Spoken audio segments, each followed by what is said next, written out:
Welcome to Pop and Lock. I'm Natalie Dowzicki. And I'm Landry Ayers. I'd like to officially propose changing the title of this show from Pop and Lock to We Made Natalie Watch, because it is truly my favorite part of the entire endeavor. This week, we dove into the 2006 satire swept under the rug, Idiocracy. Here to discuss the decline of civilization, eugenics, and most importantly, electrolytes, are comedian and host of the podcasts Alienating the Audience and The Political Orphanage, Andrew Heaton. Hello. And comedian and improviser Andrew Young. How you doing? Young, they reached out to me because they wanted a eugenicist and an idiot, and we fit that bill. But I won't say who's who. I won't say which one of us is dumb and which one of us is eugenicist. That's the mystery of this episode. I appreciate that, Heaton, but just for the record, I don't think that you should be allowed to survive. Okay, great. All right, so we're going to get to the movie. There's a debate now, since this movie is, over a decade old, that Idiocracy is not satire anymore. There was something online that we saw that said it's actually a documentary, and we kind of wanted to unpack that. So how accurate is the politics in the movie as entertainment? And how close are we getting to like a one-to-one match? What's your spin? Is it closer to satire or is it closer to a documentary now? I think you've got to determine what field we're discussing. If we're discussing politics, yes, I think it is a documentary or kind of a funny Black Mirror episode. If you're discussing lots of other things, though, we're way smarter. So, like, I don't think I know a single person at this point in my life who's not either writing a book or hosting a podcast. Every single person I know is doing one of those two things. So it's this weird deal where there are these. But does that mean you're smart?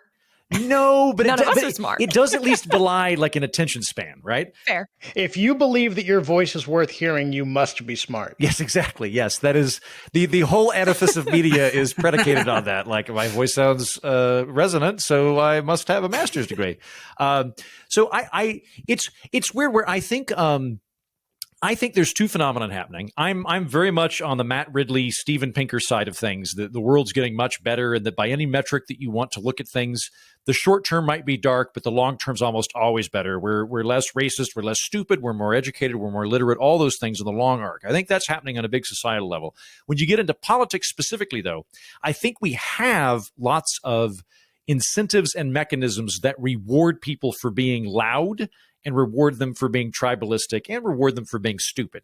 And so we end up basically imagine if in the film Idiocracy, everybody was really smart, but you were given a subsidy and a free ticket to that Thunderdome thing as long as you took your shirt off and you drank some whiskey. I feel like that's where we are in terms of the political system.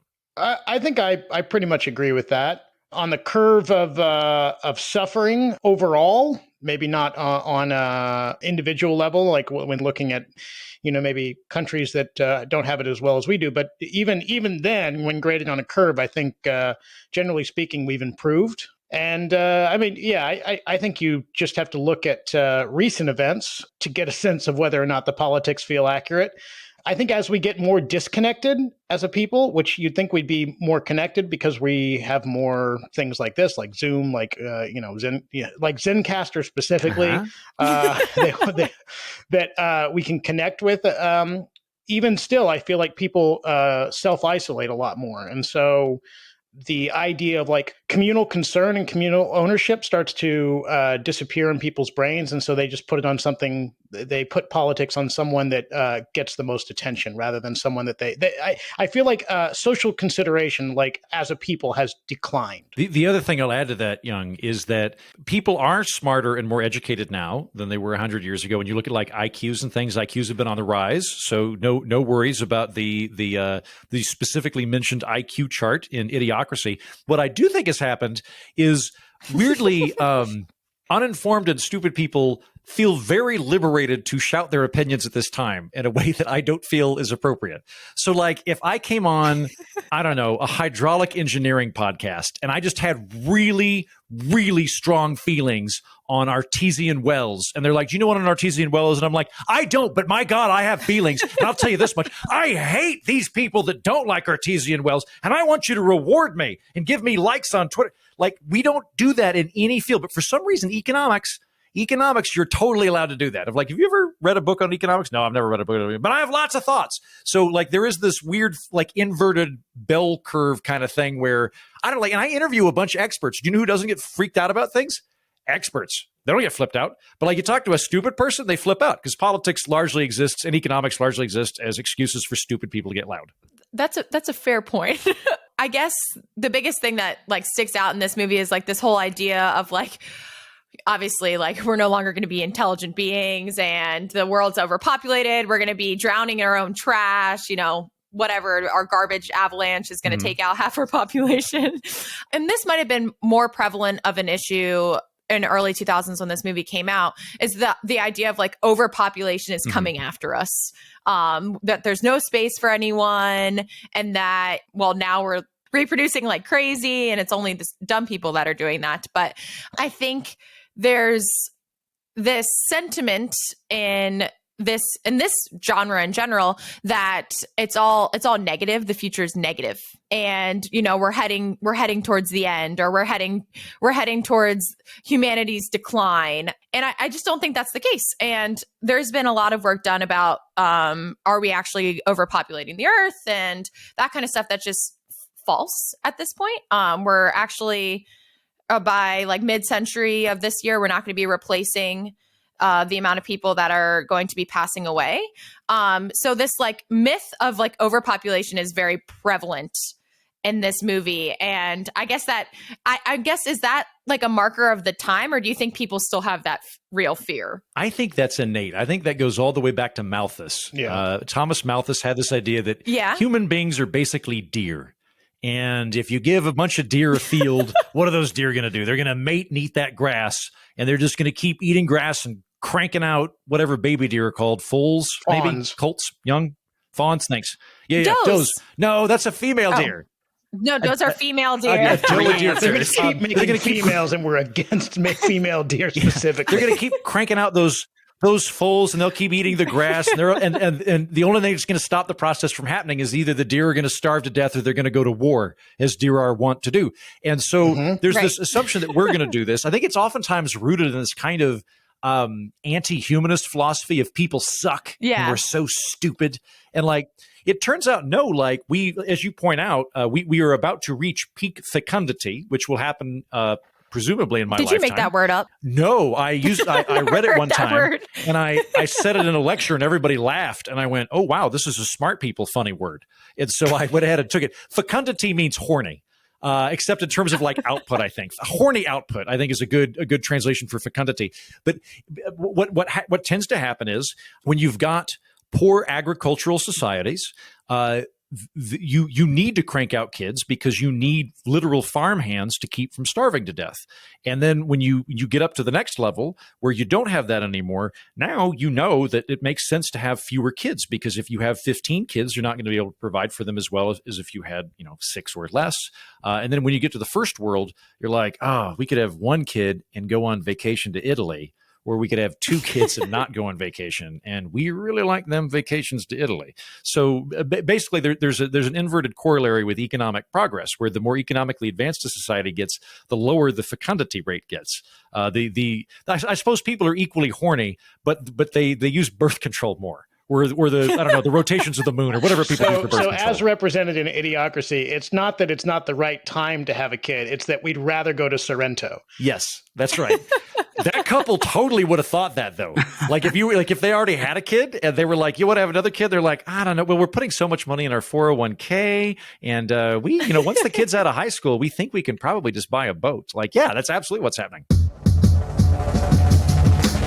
Do you think that there is so there was this call that it is not satire but documentary, but it's also been called, I think in retrospect especially, particularly cruel in its outlook and philosophy, and that it has been called sort of elitist porn, that it is an opportunity for elitist people of I think both very progressive and very conservative mindsets to kind of mock the poor or the uneducated and say that we sort of lay the ills of society at their feet.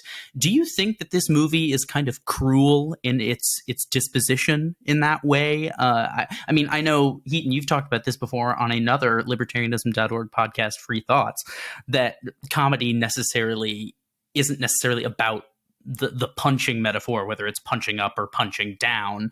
But I think it's hard to ignore that there is a sort of bite to this in certain directions. But would you agree with that take? I feel like if this movie was made today, we wouldn't be looking at necessarily lower class idiots. What we'd be looking at is influencer idiots, incredibly rich. I have too many boats and I'm driving a Hummer and I live on Hollywood Boulevard and my neighbors hate me idiots.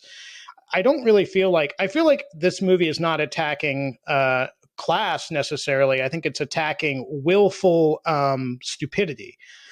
People who have specifically kind of made a choice to not educate or not even like try to increase their experience level in any kind of way. So I don't know. And also the movie didn't arouse me, so I don't think it fits the porn category.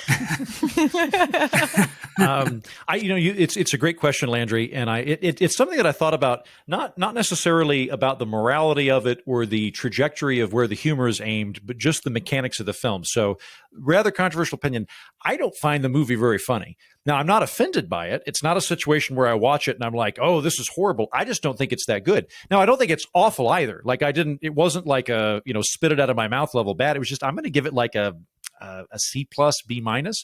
And I think the reason for that is mechanical. And that is, and Young, I'd love for you to weigh in on this because I know that you are very invested in improv.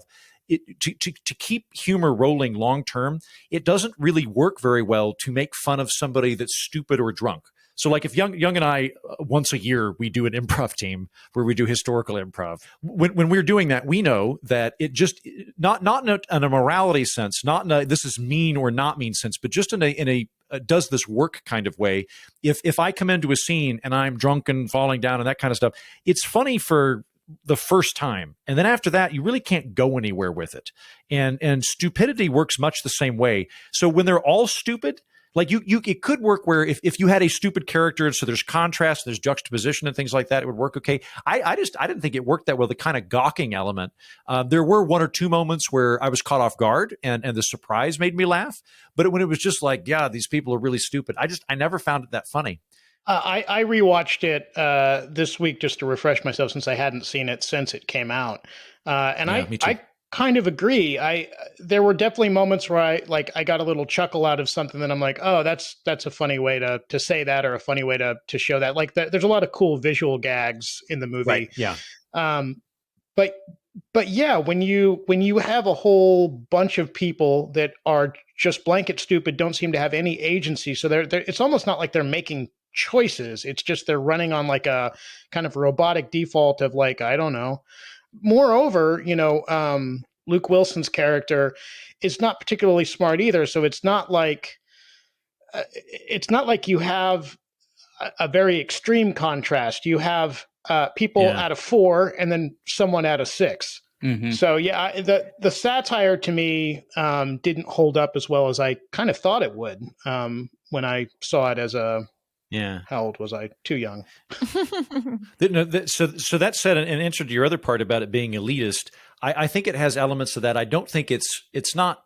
I don't think it's super elitist. I think that, like, for the record, I love Mike Judge. I think he's a brilliant comedian and a brilliant humorist. I think he's a genius. So I really like him. And I love King of the Hill. Yeah. I didn't get the impression that it was sneering at poor people or working class people. I didn't get that sneering element that you sometimes get. There's some of it there, but I think it was more of like kind of bro-y humor, making fun of poor people. So this is not the New Yorker making fun of hillbillies.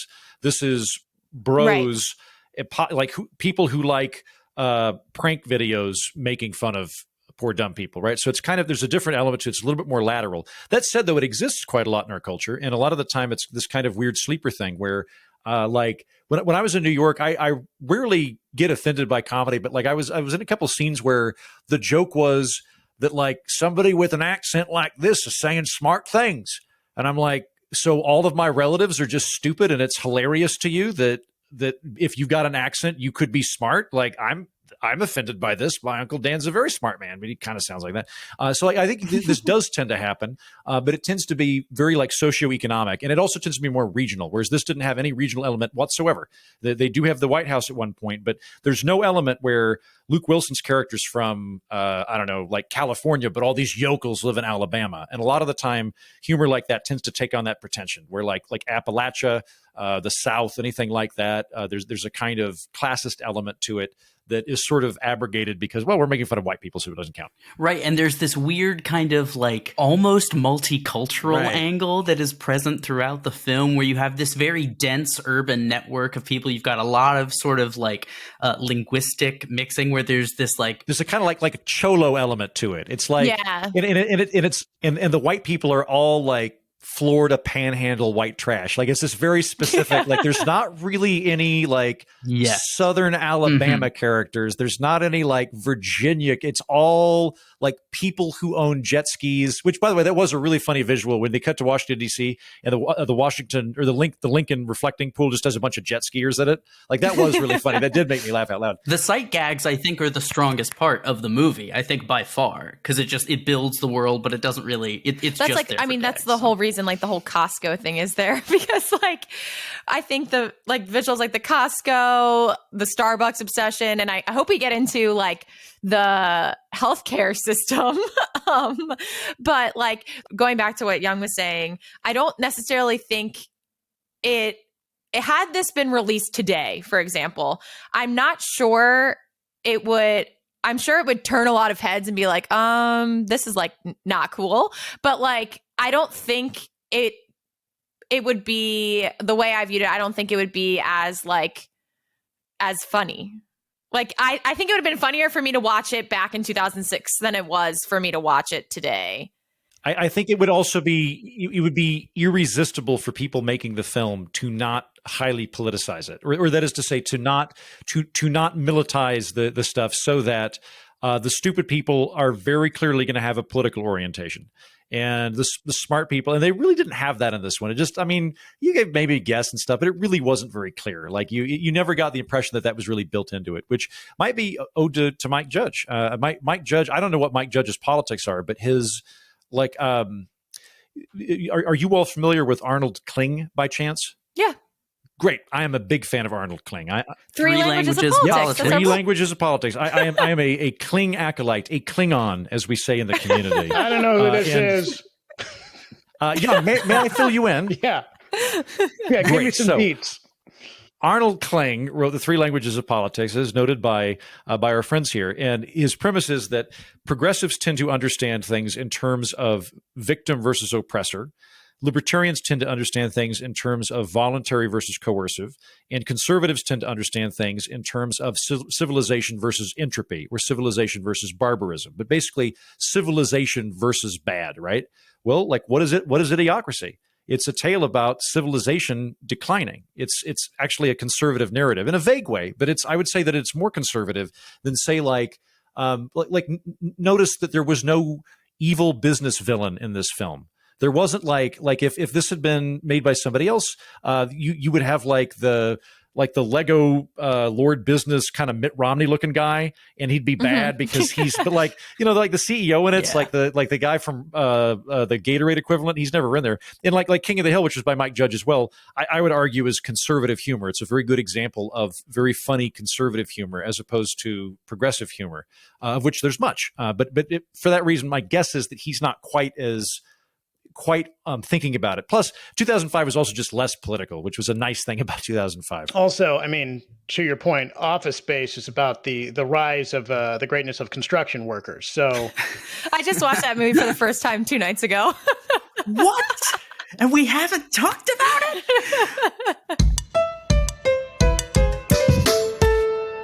Well, that made me think specifically about what this sort of the genre of the slacker film, which is definitely in that Office Space sort of genre that Mike Judge worked in. But then you've also got Clerks and Slacker and things like that, which is, oddly enough, there's a lot of, Texas-based movies there. You've got a lot of people in that sort of film scene that are all making that types of genre. What does that, why did we not see that as much anymore in movies? Have we sort of gotten over identifying with that kind of person? Is it like that thing in the shockingly funny, I think, 22 Jump Street, where when they go to the high school and instead of being cool and all the kids being like slackers who wear their backpack with one strap, to be cool is to be very involved and committed to sustainability, and that caring and earnestness is what is like the thing to be. I'm not sure we have gotten away from that. I just think that instead of films, we've moved to YouTube and Instagram and TikTok. Fair. Sure. Just to harken back to what I was saying earlier, it's like some of these YouTube channels where the whole thing is, look, we're all in a pool together and I'm going to pull my friend's pants down, is you have millions of views on stuff like that. So, maybe that's I don't know. Maybe that's natural transition from where we used to watch America's Funniest Home Videos. But I think that's just that movies, what we used to see in movies, which is like a well-written idea, like you look at something like The Big Lebowski, which I think is the best slacker movie in my opinion. Sure. And that kind of, it's like, if all you have to do to represent a slacker is just sit in your yard, why write a movie? Right. Yeah. I think the tropes have also changed. So when I was in high school, the idea of people that live at the mall was very much a trope in popular culture. A mall was a cultural institution, which no longer mall rats. Malls might still exist, but the mall rat trope I think is gone. And I think the other trope that's kind of gone is like the who's the pothead in Ridgemont High? Sean Penn's character. That kind of that high school pothead character I don't really see anymore. Maybe it's because I don't watch high school comedies anymore, but I feel like that's declined. The trope that I think could come up that I don't know that we're making fun of that much is like, I think of the massive amount of people that dedicate so much of their time and energy to tweeting stuff. And then if you talk to them and you're like, do you volunteer anywhere? And they're like, well, no, I'm very busy. Okay. Do you donate to charity? No, I'm saving up money because I really want to go to Canada this year. And it's like, so you just tweet. That's all you do. You shout into the ether and say, you say nothing loudly to people who don't care, who are actively on the toilet. That's your contribution to mankind. Thank you for that. But I don't, for whatever reason, we're not making fun of them that much. Just I don't think. You know what it might be? It might be that, in the 2000s, the idea of the slacker, and I'm also now remember that Pineapple Express was like 2008 or 2009. The idea of like the slacker as a hero, as someone that says, I'm not going to play in your system. Everyone's telling me I have to do things this way, and I'm not going to do it. The idea of that as like a hero character, I think, is gone now. You can't, because A, there are so many people who are just living the slacker life, and B, I think now we're at a point where demonstrative activism is more important. Meaning, I have to show that I have to show that I care very, very hard. Not activism as in like I have to show that I'm actually like performative activism, or just at least performative emotion is very important. Which is tough for those of us that are stoic. We get in trouble. I wonder if there's a generational element too, in that the sort of like baby boomers sort of always viewed themselves as the hip cool kids. Like that was the baby boomer identity. They're the hip people, which is why aging's been very difficult for them because they're having to come to terms with being old. And they liked making fun of Gen X. And that was their thing. And then when millennials came around, and we're now kind of the old people, I whenever anybody talks about like, oh, these millennials, and I'm like, no, I'm sorry, millennials are now middle managers. Like millennials aren't the people in college. That's a different generation that passed. Like, so word to the wise, anybody that's like 37, that's like, yeah, we're the new guys. Sorry, you're not. We're now what Gen Xers were. But I also, because millennials kind of came of age when like, hey, we all wanted to go get jobs and stuff, we couldn't because there was a recession. And like, so we don't find the whole slack. We don't find it as funny from older people making fun of us for being lazy because we're like, way to screw up the system so that we can't get enfranchised. We actually want to go work and we can't. So I don't know that it's as amusing to us. I would agree with that. Yeah, I would agree with that. I mean, yeah, the generation prior to us was the person that celebrated not fitting into the culture of, going to a job for 40 hours a week and providing for a family and stuff like that. That was started to be anathema to people who were like, oh, this is this, because you're always making movies that are attacking the system that's currently in place. It doesn't really make sense to attack a system that fell out of place 10 years ago. Yeah, that said, though, it's still, I don't know, when I watch British comedies, like British comedies love making fun of religious people. And I'm like, who on your island still believes in God? Who are you making fun of here? You're all atheists. I was in Scotland one time and I saw an Orange Man parade, which is like a Protestant parade. And I went up to one of the guys and I was like, hey, I'm sorry to bother you, but I have not met anybody here that goes to church. Why are you worried about Catholics? And he went, oh, well, they don't believe in the Catholic God. We don't believe in the Protestant God. Everybody was an atheist in the equation, but some of their grandparents were Catholics and our grandparents were Protestants. We all don't think there's a God, but we still hate each other and fight and get drunk. So but they'll make fun of it, but I think it's kind of an easy target for them. Yeah, but is it funny? Yeah, sure. I mean, I think the equivalent though would be under our current system. I think there's maybe two things you could make fun of if you were going to buck the system. You could make fun of the economic system and you could make fun of the social system. The economic system would be, you'd have a van life comedy where the van life protagonist is the one changing it, or you do another Office Space. Vans the shoes. Yes, exactly. Yes. They're very popular shoes. So you could do that. You could still rebel against the 40-hour work week and that kind of thing, the materialism. If you're going to make fun of the social stuff, though, I think that I have to be careful with my words here. It's not that the aims of political correctness are funny or deserving of be targets. I don't think that anybody should be making fun of transgender people or anything like that. But the kind of sanctimony and the sanctimony that surrounds a lot of the people that promote that culture, that is a wide target that really isn't being hit by Hollywood. It would be like the equivalent of, what was that movie? Religious? No. Yeah. Dogma. Yeah. Well, Dogma kind of is making fun of a different thing, but I think Religulous, if I'm remembering the movie correctly. Is that Bill Maher? Or no, I think is Religious. I'm thinking of another one. What was the one with Macaulay Culkin and Home Alone? That's Home Alone. Home Alone. Yeah, Home Alone. Was Joe Pesci trying to break into his house? Was that the plot? No, I think Joe Pesci was a priest. Yeah. No, there was some movie that was, I guess, it was Macaulay Culkin and I don't know, maybe Mandy Moore or someone was in it. Yeah, it was Saved. Saved, yeah. Which the idea was in that situation, they're very much making fun of the the person who thinks that they're holier than thou. And I feel like that's kind of an equivalent to what we're looking at now. It's like if you're going to make a movie that's going to make fun of social activists, you're not going to make fun of what they're active for. You're going to make fun of the fact that they're making sure to present themselves as the most active, the most pure version of that self. Yeah, in the same way that you could make a 90s film where you're making fun of, say, a Baptist church camp.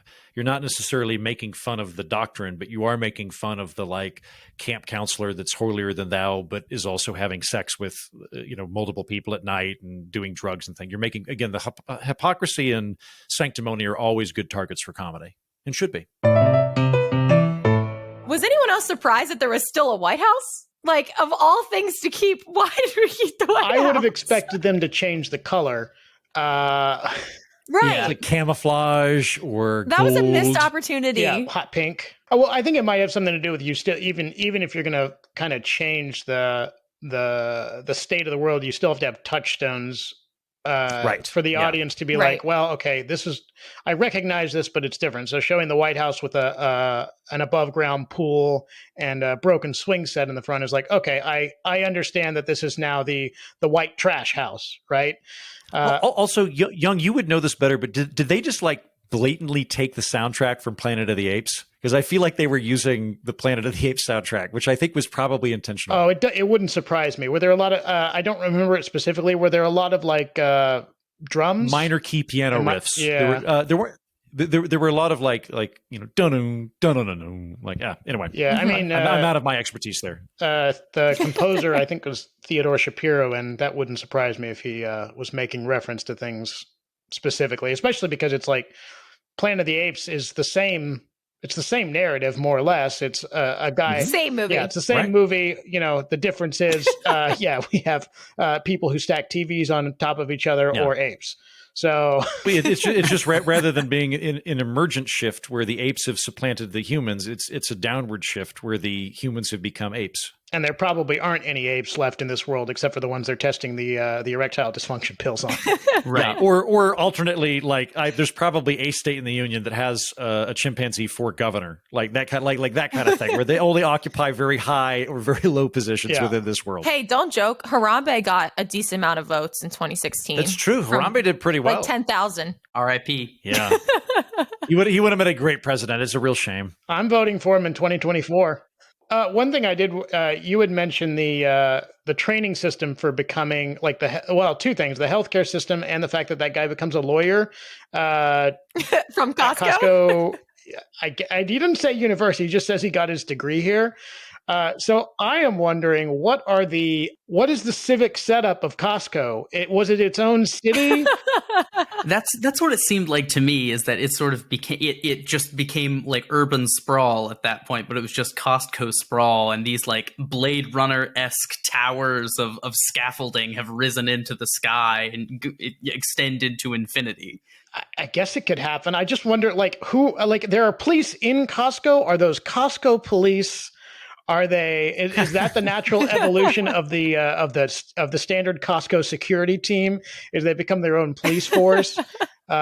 Also, the train. I didn't notice people using any tickets. Is it a ticketed train system, or is it free public transport at Costco? Well, I have so many questions about the rules of the world that they have set up, because it is simultaneously like mega corporations like Verizon, Costco, Carl's Jr., whatever, have taken over everything from, phone systems to the FDA, but they haven't taken over the White House, and such. And they have built up all of this technology to automate tons of these processes.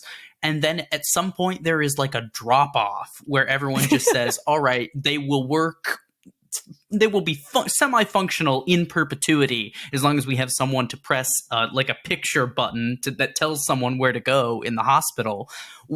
It's interesting because they talk about it being this gradual decline of sort of falling into this dystopia, but it seems that there was like a sort of like a tipping point where we had built up all of this innovation and infrastructure, and then nobody knew what to do with it. But they were far enough ahead that they knew to make it simple enough that dumb people could use it. Yeah. So it's this weird thing of right. like, at what point did they cross the line, and then how rapidly did the smart people just become extinct? Well, and because it seems like the movie is setting up the narrative that it's just there were more dumb people. But it seems to me like, to some extent, the fact that they'd created an automated system to just keep the world going is partially responsible for that continued decline, right? Because the minute that you don't have to have any kind of discrete knowledge or even like a desire to learn how a system operates, in theory, your brain is less challenged and you become dumber and dumber and dumber, right? I don't know. I'm not an educator and I don't want to be. But I hear they sell degrees at Costco now. Yeah. We can all become doctors. Yeah. I could probably borrow my grandmother's membership. Yeah. That does happen though. That kind of I think it's in Guns, Germs, and Steel by Jared Diamond, where he talks about how you have to have a certain amount of, you have to have a big enough population to have specialization for certain technologies to exist. You can lose them. So like a good example of this is Tasmania. People that got to Tasmania absolutely arrived there by boat. But once they got to Tasmania, their population declined, and there weren't enough people to have boat makers be among the population. So when English people started arriving, or the Dutch, I don't know who made contact, like by that point, they would just kind of like take a log out to sea and like just sort of use the log for a little bit till it got waterlogged and it would drop. But they lost that technology. But then conversely, you can even just lose it regardless of population. Like when the Roman Empire fell, I mean, people weren't building infrastructure after that for a while. You didn't have the same level of sophisticated aqueducts. And the quality of gladiatorial games really declined. And roads. Everyone talks about the roads. Right. That's the one thing the Romans really were truly gifted at, was building them roads. No, don't. We work for Libertarianism.org. You're not allowed to mention roads. Oh, right. It's Yes, not that's not allowed. sensitive That's topic. strictly off limits. Yeah. Well, I'm sure they had some toll roads in ancient Rome. Yeah, there was probably a private sector thing going. And if it hadn't been for the decline of the Roman Empire, we never would have got Elon Musk. There's a direct correlation between the two. You needed to have that to have the private sector. The Romans were absolute garbage at putting people in rockets, in my opinion. I'll say it. Controversial statement, You know what? To jump complete genres here, I think the Star Wars universe is in a dark age. I've read some good theories, and I'm in agreement with this, that the galaxy itself, like when you look at it, like why would you need like a protocol translator droid? Like they have all these weird redundant technologies where, like for example, Jabba the Hutt has like a torture room for robots. Why don't you just reprogram the robots? They're robots, but they don't have that. They have a torture room to put them in line. When Luke and Uncle Owen are purchasing a protocol droid, they need it to translate for the other droids. They can't just give them software updates. Like, so it seems like there was some predecessor civilization that was much more sophisticated that has lost its capacity, and they're able to build stuff, but they're mostly able to just rebuild or duplicate things, but they can't construct new things that serve roles. And so they're sort of a peg or two down from whatever the apex Other was. than giant planet destroying orbs. Yeah, they're really good. That's the problem, is they're very good at that. Or Star Wars is just in the galaxy of the universe that Idiocracy is in. There's potential crossover way in the future. No, I have to put my foot down here. I'm sorry. I must put my foot down. It is a long time ago in a galaxy far, far away. There's even an asterisk that says not the same galaxy as Idiocracy. Yeah. Okay, but you don't know that for sure. Yes, we do. It says it at the beginning of every one of those movies. Anymore. All I have is Star Wars and Star Trek. I'll join Natalie on this one. Well, good. Fine. Thank you. Natalie wasn't on our Star Wars episode for a reason, so I'm not a Star Wars fan. Okay. All right. Okay. I was kicked off my own podcast. You volunteered to leave. The drama is coming out. Star Trek and Star Wars both at this point have, Star Wars is at least starting to play in this, and I know Star Trek has done it. They've created so many multi-universe nonsense that I'm sure that Idiocracy crosses over at some point. And at some point, they'll make an episode of Star Wars where Doctor Strange shows up and shows us how it all connects into one giant universe that crosses time and space. Number one, we're going to beam down to the Spider-Man planet to meet Spider-Man. Well, it's the Tommy Westfall theory from St. Elsewhere, that all these worlds are connected by the snow globe that the kid holds, where all those TV crossovers and anything that crosses over with those. I do believe that that's entirely possible. See, yes. Natalie's right. Okay, yes, I am wrong. You convinced me. You got me. You played the St. Elsewhere card. I digress. Something else we haven't touched on yet is like I guess they make fun of presidential pardons, like they're giving out like their candy, which that part made me chuckle a little bit, because of the whole discussion that happened when Trump was leaving office, and everyone was like, who's he going to pardon? Or is he going to pardon his whole family? Is he going to pre-pardon them? Who is it legal for him to pardon? And it was just like this long conversation about pardoning. And then in this movie, when they were discussing like how he was going to get his pardon and go back in time, back into the time machine that wasn't a time machine, was like, I thought that part was funny in today's context, but probably wasn't funny at the time. I mean, presidential pardons have been, we've only gotten more and more of them as time has gone on. And yet they make perfect sense, and there's no flaws in the system. See, that's why it's funny, because this is the documentary element I think I should have mentioned earlier, that the presidential pardon depiction in this movie is exactly what happens in real life. You know what? Okay, Yeah, but he didn't have to seek like a blanket one for any reason. I've right. decided my new goal is to alienate as many of your listeners as I can. So I'm just going to pick every unpopular position that I can. I am a fan of presidential pardons. I think they should be there for this reason. I'm sure that Trump pardoned a bunch of corrupt political hacks. I think Paul Manafort probably got a pardon. I don't remember who all got pardoned, but a bunch of people got pardoned. Exactly. It happens Sounds right. whenever a president's leaving. Like the last thing they do is they free a bunch of their buddies for tax evasion, right? It's Oprah style. You get a pardon. You get a pardon. Yeah, you get a pardon. But prior to that, like who else did he pardon? Like he pardoned a bunch of drug offenders that either had their. I know that Obama commuted a bunch of sentences. Trump pardoned several people that had been there for nonviolent drug offense, and I think you can make like it's kind of like an extension to the judicial system of we would rather have 5 guilty people not be prosecuted than have than accidentally prosecute innocent people. And I think the pardon works the same way. Unfortunately, it's going to result in graft. It's going to result in corruption. But I'd like that to be there in hopes that other innocent people can benefit from it. And I think it's a net positive. I mean, I think there's a simple fix that you can do that, which is just anyone who has a direct connection to the president can't be pardoned. Yeah, or alternately, you could maybe even have like some sort of check and balance on it, where there's like a pardon council that can override them, so that if they do something truly heinous, like because they're like if it's like I heard Costco does that. Yeah. He pardoned this 52-year-old that was in jail for meth and is now like a really nice lady, like noticeably different than like, my son stole a head out of the Smithsonian and keeps it on his desk. Yeah, okay. Right. The one is egregious, the other one's understandable. Should we add Monday night rehabilitation though into our judicial system or our penal system? So first of all, of course. Second, can I ask? Okay, wait, hold on. Can I keep trying to alienate people? Go ahead. Go for it. You're on it. You're on good. I think we should have corporal punishment as part of the judicial system. Hear me out on this.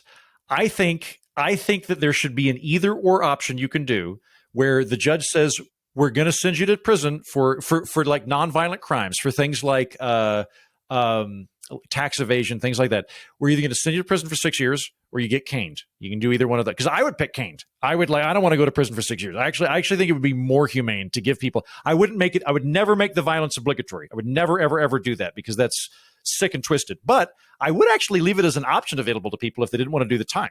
Because I would a punishment served, and that means all the people that view the prison system as punitive they get their kicks out of it.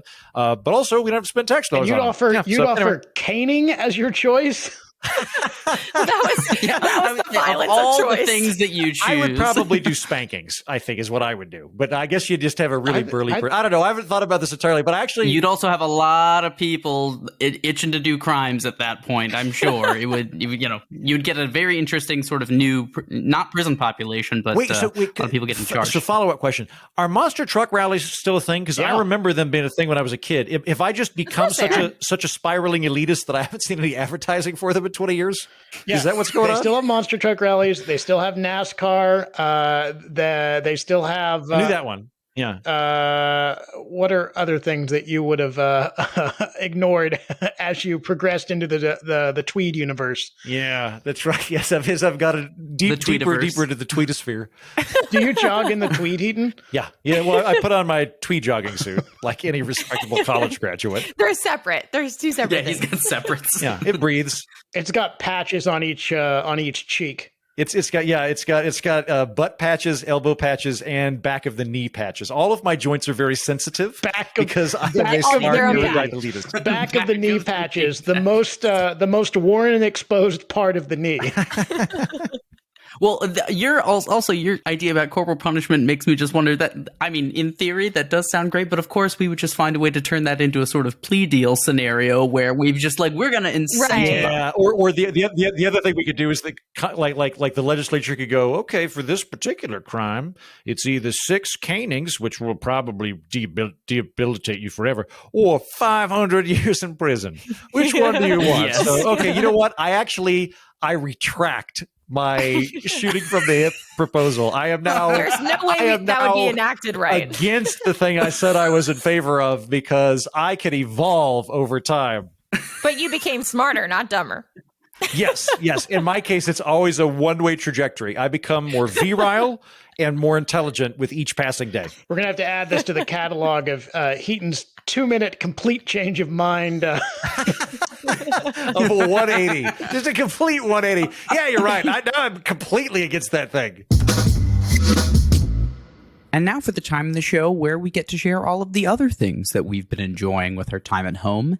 This is Locked In.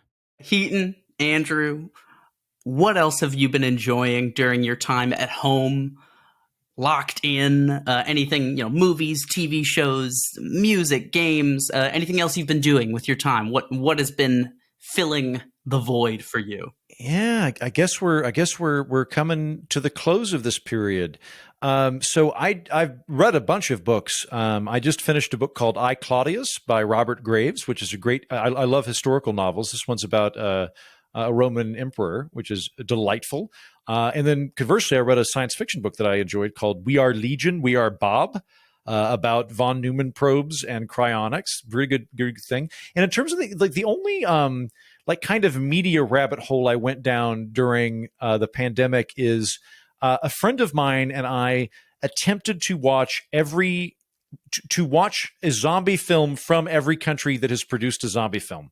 We tried to get a global worldview because it's not every country, right? But we got a lot of them. Like I've now seen Cuban, French, Quebecois, generally Canadian, American, British, and I think what else? Spanish and African. But the African one, and I know that Africa is not a country, but I also kind of there's an asterisk there because they build themselves as an African one, but there were a bunch of English people in Africa. So, right, still. Anyway, that was a fun thing. And I got to say, Ravenous, which is a Quebecois zombie film, is one of the finest I've seen. Well done. I used to really resent Quebec for just refusing to get on board with the program. Come on, you guys got conquered like 300 years ago, learn English. But the film Ravenous was actually really good, and I think now I'm pro Quebec. I've done the 180. I've come around. So those are the things I've been enjoying. Classic Heaton turn. So when we do a zombie episode, we know who to call. Oh yeah, I'd be great. You know what? Me and my friend Jennings would be great for that. For my end, let's see. I recently watched, I guess recent is all relative, but about 5 or 6 months ago, started watching the new TV show For All Mankind, which is fantastic, especially if you are an alternate history fan, which I am, and I know Heaton is as well. They just do a really good job of showing America losing, but in a hopeful way, which is pretty cool. It does this excellent job of what would actually happen if we lost the race to the moon, and just kind of showing, what kind of what it does to the American psyche, and then how we kind of have to rise up to, to regain our place against the Soviets. So I highly recommend that one. It's the same showrunner and creator that did Battlestar Galactica, if you're a Battlestar fan, or one of the supervising. Joe Pesci. What? Joe Pesci, yeah. Joe Pesci? Yeah. Joe Pesci. And he was also the supervising producer on Star Trek TNG and Star Trek Deep Space Nine. So high marks Ron for Moore? that. Yeah, Ronald D. Moore, also known as Joe Pesci.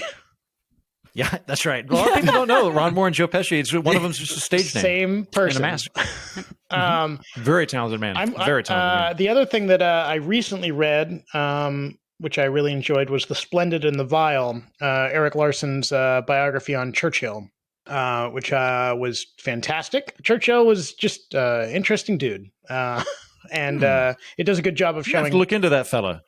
Yeah, some people should check him out. He's Churchill.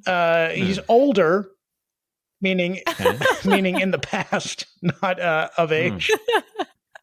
Okay, all right. So he was never young. Actually, no, he was never. He was always. He was old. never a youth. But a great president, and he is owed our respect for that. On Mount Rushmore. Yeah, responsible for adding the East Wing to the White House. A lot of people don't know that. A lot of people don't know that. Yeah. We should start another show called "A Lot of People Don't Know That," where we just lie. That is where it's just lies. Young in my retirement strategy is just to enter senility full steam with complete confidence and continue podcasting. That's. I think that's mostly it. I've been reading some other stuff, but it's all crap. So I don't know that I'd pitch any of it. For me, I started reading 2034, which is it's a book. So it's supposed to be set in the future, but using our present foreign policy lack of debate to inform how our foreign policy is going to look in the future. So it is fiction, but it's written by Elliot Ackerman and Admiral James something or other. It's about a world war, right? Or something like that. So it's about World War III. It's a with China. I mean, shocker. But people keep not Germany. Yeah. Whoa, didn't see that coming. People keep saying that. I actually feel like we're to harken back, and I think we're due for a world war with Tasmania. Yeah, Yep, I'm in favor of it. Now that they've gotten back smug down there. Now that they've gotten back to making boats again. Yeah, boats.